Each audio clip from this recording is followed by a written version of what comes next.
Se o sistema de emendas for vinculado, na verdade, a gastos públicos que tenham, apareçam transparentemente nos sites do governo federal ou do governo estadual, municipal, tanto faz, tudo bem. O problema é que essas emendas PIX vão direto para a conta corrente da prefeitura. Ninguém sabe como é gasto depois. Veja, eles estão querendo transformar uma parte das emendas para pagar gastos de custeio da saúde. Isso é uma loucura. Que aí você não vai mesmo saber de onde vem. Eu vou repetir o que eu falei antes. As emendas parlamentares, particularmente em torno dos 50 bilhões, em torno de 15 bilhões, hoje são instrumento para financiamento privado de campanha no Brasil. Nós acabamos com um financiamento privado que tinha muitas corrupções, não vou nem contar todas as histórias, vocês já sabem quais foram no passado, e criamos um mais intransparente ainda, é pior. Porque antes o TSE pelo menos sabia mais ou menos quais eram as zonas de risco. Olha, aqui tem um financiamento muito grande de alguém que é fornecedor da Petrobras. Olha, aqui tem um financiamento muito grande de uma empresa que está fazendo lá um lobby. Hoje, as emendas PIX, nós não sabemos nem onde está vindo essa corrupção, que é uma corrupção miúda e que financia campanhas de deputado estadual, deputado federal no Brasil inteirinho. E é muito dinheiro, é muito dinheiro. 15 bilhões é quase 3 seguros-defeso. É isto. Então nós temos que pensar que, para criar transparência, eu acho que o mais correto é vincular essas emendas PIX a políticas públicas que existem.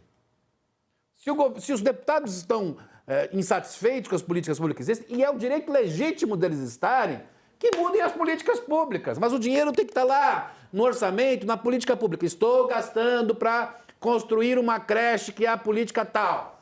Estou gastando para construir uma UBS, que é uma política tal do Ministério da Saúde. Dinheiro que cai de helicóptero, porque é isso. Essas emendas se transformaram em dinheiros que caem de helicóptero. Não é rastreável isso. Então a gente tem que mudar isso urgentemente. E vou lembrar, essa briga do IOF, muita gente falando, mas tem a ver com os presidentes da Câmara e do Senado querendo demonstrar força, tem a ver com a queda de popularidade do Lula, tem a ver principalmente com as emendas. Porque no clima hoje do Congresso Nacional é de muito medo. Neste ano, o gasto de emendas foi ainda pequeno, porque o orçamento começou a funcionar em abril, né? Por culpa dos parlamentares, é bom lembrar. Né?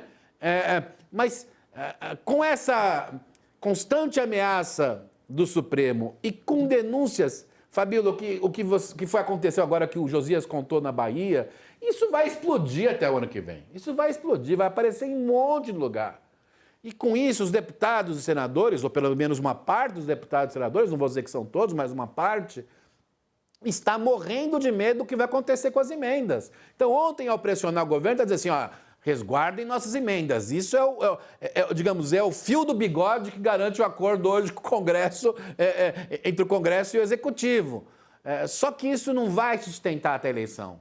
De um lado não vai sustentar porque o Supremo vai continuar pressionando e vão surgir mais e mais denúncias. E o Congresso vai ficar mal com a opinião pública. As emendas vão começar a ser tóxicas. E de outro, se não pode aumentar a IOF, eu também acho que aumentar a IOF não é um bom ajuste fiscal, cá entre nós, mas se não pode aumentar receita, tem que atacar a despesa. E olhando o arcabouço fiscal, foi aprovado que em algum momento, se não for possível para alcançar a regra, pode-se fazer bloqueio de emendas. No final, essa briga, se continuar ao longo do segundo semestre de 2025, significa que em 2026, quando o governo já não vai ter mais nenhuma pauta no Congresso, não dá para fazer nem impeachment, nada, vão bloquear as emendas. E se bloquearem, digamos, 30% das emendas, muito deputado não vai se eleger.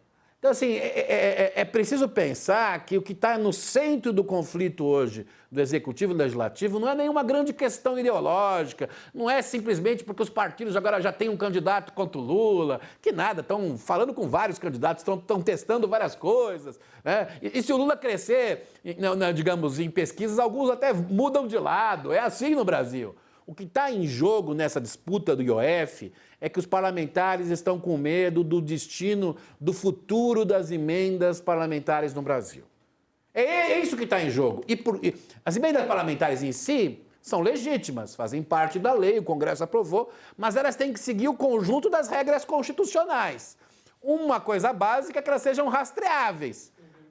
E não são.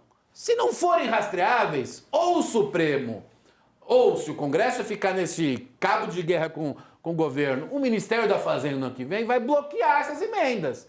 E se isso ocorrer, podem gritar, brigar, xingar o governo Lula, mas uma parte dos deputados vai perder a eleição. Então, eu acho que agora, já que tem, quando o Josias contou da audiência que vai estar lá o presidente do Senado, o presidente da Câmara, prometeram que vão pessoalmente lá. Se querem defender, e eu acho que tem argumentos legítimos para defender o papel dos deputados e senadores no orçamento, que façam uma grande mudança institucional das emendas, porque se não fizerem, será feito. Está precificado no sistema político. Vai ter conflito, vai ter disputa, mas tem deputado que vai perder a eleição. Portanto, esse jogo, que foi o jogo do IOF, é um jogo de perde-perde. A sociedade perde porque se não tiver ajuste fiscal, você pode ser de esquerda, de direita, se tiver ajuste fiscal, o país está perdido. Segundo, o governo perde. Não tem a menor dúvida, o governo perde porque demonstra a fragilidade do governo. Mas o Congresso vai perder. Porque se continuar esse cabo de guerra, quem vai sair do orçamento para garantir o ajuste fiscal vai ser um conjunto de 30% das emendas. Aí tem deputado que está votando contra o governo que não poderá votar contra o governo em 2027. E isso é tão complexo para a sociedade brasileira como um todo, que nem a gente está aqui refletindo, analisando. Só que, assim, é louco isso, né? O pessoal nem se movimenta muito ao olhar algo que é tão complexo e tão difícil do brasileiro entender. Esse é o tema da campanha de 2026, as emendas. E não vai ser, né? Deveria ser. Porque não é. Acaba caindo no Fla-Flu.